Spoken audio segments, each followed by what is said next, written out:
Hi everyone and welcome back to my channel. Today's video could be kind of funny. I'm basically going to be talking about 10 rumours / myths that foreigners may believe about Singapore. Before I moved here, I definitely had some preconceived notions about Singapore, just things that I'd read online. Then we realised a lot of these things that we had heard weren't necessarily true and had kind of been twisted. So I thought it'd be fun to go through those things with you that foreigners might believe about Singapore and kind of put those myths to rest. So let's just go ahead and get started. So number one is that chewing gum is illegal. This is definitely something that everyone always hears about Singapore. However, it is not illegal to have chewing gum in Singapore, but it is illegal to sell chewing gum. So in the shops you will never see chewing gum for sale. It's basically impossible to find it here. I do believe that in some dental surgeries they were selling it, but as for like your local 7-Eleven, you will not be able to buy chewing gum. If you want to have chewing gum, then take a trip to Malaysia, but it's also very hard to smuggle chewing gum back into Singapore. So if anyone ever has chewing gum here, probably be first to ask for one because it's almost a luxury nowadays. I guess reasons for not selling gum here is maybe the mess that it causes. I know, being from the UK, chewing gum is disgusting. It's all over the floors and it makes a mess and it's really gross. So I really don't mind the chewing gum ban here. I think it's definitely for the best.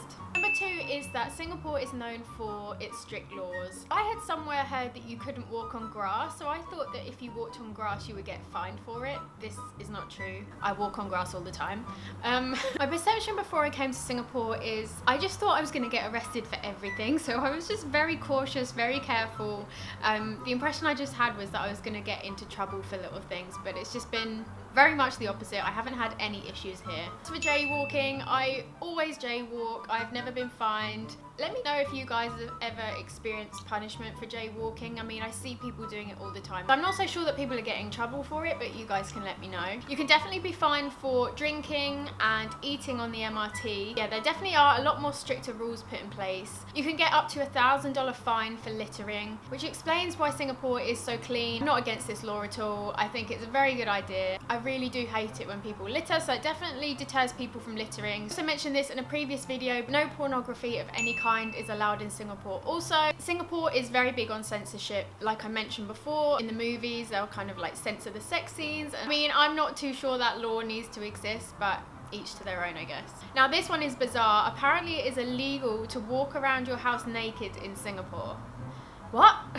Now apparently this is because it's also considered a form of pornography. Now I find this one very, very bizarre. I feel like it's your house, you should be able to do whatever you want to do in your house. And also, how is anyone going to know? And unless you have a pervy neighbour that calls the police and tells on you, I just find that law so bizarre. Some very strange laws in force, but also a lot of them that I agree with to help keep this country clean and safe, drug-free, so can't argue with that. Something I think a lot of foreigners don't realise is that Singaporeans can be Chinese, Indian, Malay and others. It's not like just one typical Singaporean, and I think that's something that I just wasn't aware of when I first moved here. I just thought a Singaporean was a Singaporean. It is a very multicultural and multiracial country. Chinese, Indians and Malays historically making up the population of Singapore, so that's definitely something to keep in mind. Definitely one of my first questions before I moved to Singapore was, do Singaporeans speak English? And the answer is yes.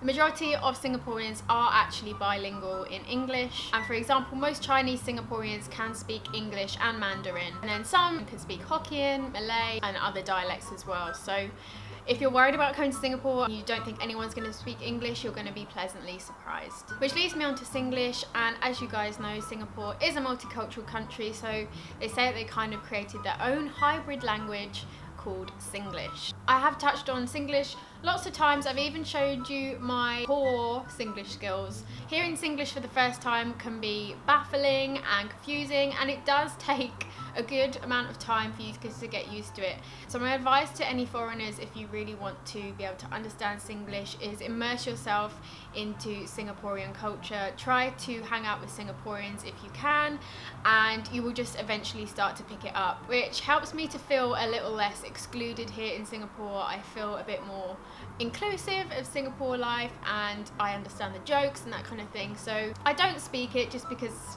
it feels strange for me. It feels a bit alien for me to I don't know, I'd feel a bit fake. The best thing to do if you're a foreigner and you don't understand Singlish is just ask people, ask the locals, what does that mean? And as soon as you find out the meaning of the word, start to piece things together. So as a city, I'm sure a lot of people would think that Singapore is like a concrete jungle, and it's quite the opposite. It's probably one of the greenest cities in the world, which I absolutely love it for. I love how much greenery there is around, even on the roads, as well as all the gardens and the nature trails that are available in Singapore. So don't be fooled, there's so much greenery around, ready for you to enjoy and get away from that busy kind of city life. I have heard this a lot. Let's just get this straight. Singapore is not in China. Okay? It's just not. Okay, moving on. So next is corporal punishment. Now, caning is still a widely used form of punishment in Singapore. I believe it's still used in prisons, military, and even schools, which is, in my opinion, a very outdated method of punishment. But corporal punishment does still exist in Singapore. So people may have heard that homosexuality isn't accepted in Singapore, which can definitely be shocking to Western people, and unfortunately it is still the case. Same-sex marriages are not acknowledged in Singapore. Now, this is slowly changing. I do find that the newer generations here at Singapore are definitely more open-minded about LGBTQ rights. For the past couple of years, an event called Pink Dot has been around. I think they've had huge turnouts, which is really positive. It's to support the lesbian, gay, bisexual and transgender community in Singapore. So for now it's still not accepted, but I definitely see that in a few years time I think it will start becoming more and more acceptable, especially with the increase in open-mindedness from the youth as well. A lot of people think that you need a car in Singapore, and it just really isn't the case. A car is incredibly expensive to run in Singapore, and it's really not needed at all. We have amazing public transport, can get you all over the island. So I say if you're coming here, don't bother with the car. Public transport is your best friend.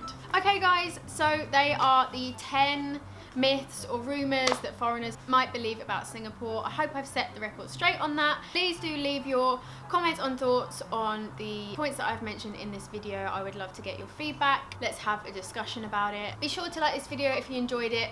Do remember to subscribe if you are new and you'd like to see more from me, and I will see you in my next video.